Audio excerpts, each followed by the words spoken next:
Isa na namang sikat na mag-couple ang kumpirmadong hiwalay na. Ang aktor na si Richard Gutierrez at ang aktres na si Sara Labati may malaking problema na kinakaharap ngayon. Napansin ng mga mapanuring netizens na sabay na nagbahagi ng mga larawan ang dalawa na dumaan nitong Halloween Day. Separated ang picture sa iba't ibang lugar kung saan magkaiba ng celebration day.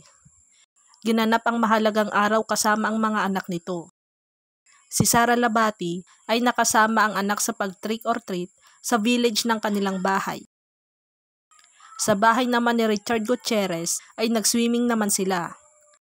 Matapos ang long weekend, umuwi na sa Maynila ang dalawang anak ni Sara sa bahay ni Richard Gutierrez. Tanong ng netizens, hiwalay na ba sila at bakit separated na sila ng bahay?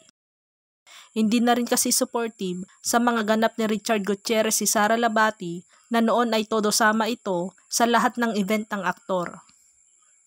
Hindi naman naiwasan na tanungin ni Dr. Richard Mata na isa ding marites sa social media kung totoo ba ang isyu na hiwalay na sila ni Sara Labati. Richard Gutierrez, sagutin mo na yung issue, bakit di kayo kasama sa pictures? Tinatag kasi kayo sa mga kasagutan. Di ko kasi sila ma-blame. Same kasi tayo ng name at kahawig pa. Nakukonfuse sila.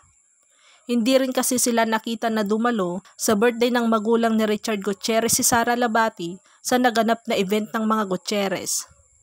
Madaming nagsasabi na hindi okay si Annabel Rama at Sara Labati ngayon.